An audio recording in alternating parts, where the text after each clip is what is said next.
folks, I'm back. You're back. Welcome aboard the channel. I'm Don. This is Rockin' the Country. I'm doing another Bobby Bare song, and it's The Jogger. I don't think I know this song, but it's Bobby Bare, so we're going to be in for something. And it was requested by Nancy Harn. So Nancy, thank you for this request. Yeah, those of you who are new to the channel, at 9 o'clock every morning, I do a non-gifted, just a regular request. Nobody makes a gift for it.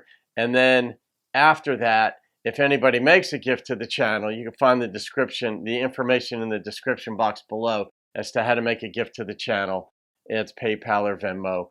And then I do those later, like 11 in the morning, 1 in the afternoon, 3, like that, depending on how many there are. And so, but anyway, this is just a regular reaction request, courtesy of Nancy Harn. Here we go. Jogger. Well, I've been a trucker now for 20 years, from the Charleston coast to the Jersey piers, sharing the road with the race car nuts and loggers.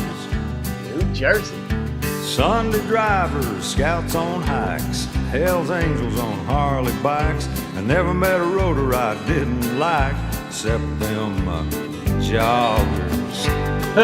One day I'm rolling down 101, got 18 wheels under 14 tons, radio playing a good old country rocker. The day was surely a trucker's dream. The sky was sunny and the air was clean, when up ahead on the road I seen one of them joggers. He was dressed like he do in baby blue, with shorty shorts and a headband too. I yelled, sweetie, I bet that you ought to hit the men's room lockers, but I'm running late with an overload, so get your Adidas off of this road. I'm LA bound and I don't slow down for dead raccoons or joggers. Well, without breaking stride or losing poise, he says, you and that rig sure make some noise, but I can't talk now because I'm racing against the clocker. Well, it's just 9 miles to Forker's Leap, and if you ain't afraid to race that heat, we'll see how that old rig holds up against a super jogger. Race? I must be hearing wrong. The boy's been running in the sun too long. The only place he's racing to is the doctor's. But before I can say thank you, no, that fool yells ready, get set, go, and the race is on, and we're off and gone, me and that maniac jogger.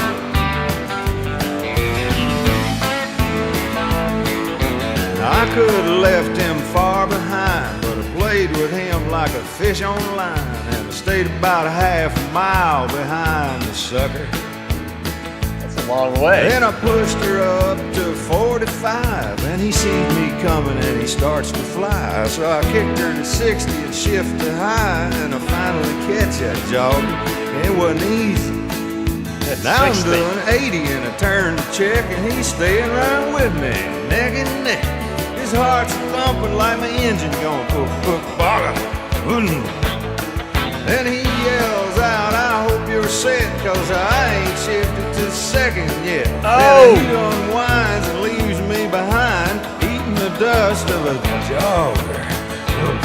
Then I see him jogging up into the skies. He yells, hey, thanks for the exercise. And I hope that losing that race was not too shocking.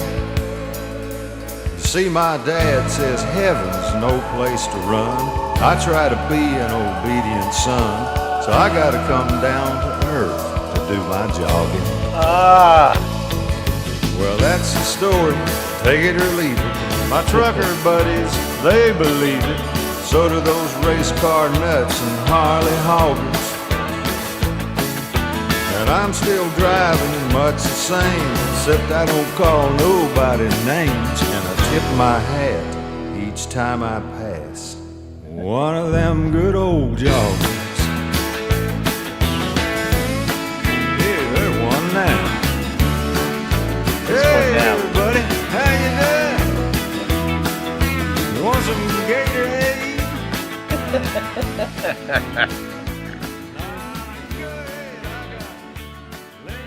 You know, the inspiration for it's not just the inspiration for songs. I get inspiration, like I write books. Like I find books in my laptop that I've forgotten that I've written. Like seriously, we'll find a book 200 to 300 pages that I'd forgotten about. Like, so I write a lot. I know what bursts of inspiration are, and writers live for these bursts of inspiration. But sometimes it's more often than not. It's probably like for every one book that I write, I probably get the inspiration at first, and I'm all amped up for it for like 5 different ideas. And then I'll get into writing, and it might go well at first, and then I'm like, yeah, I'm not that interested in it any longer. After just a couple pages, it doesn't hold me, right? So, but other times do. Like I'm working on a book right now, and it's totally holding me. And it was one of those ones where I knew from the jump that this was going to hold me. I had no doubt about it.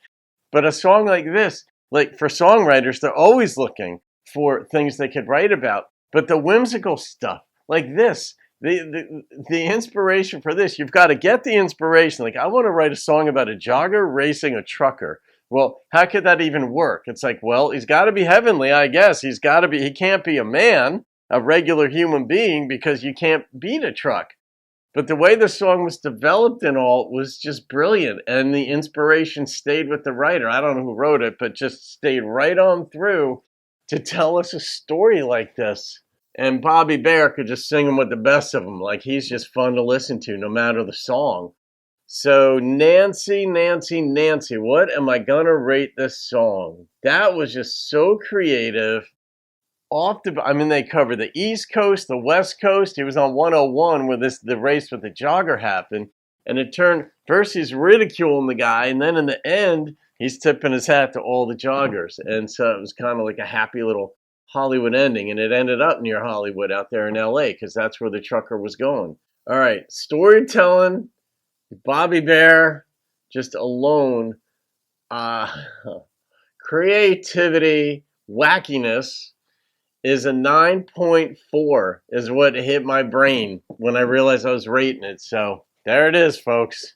The Jogger. I guess tip your hat. Might be a heavenly person. Who knows? All right, guys. Have a great day. I'll see you on another video. Keep rocking the country.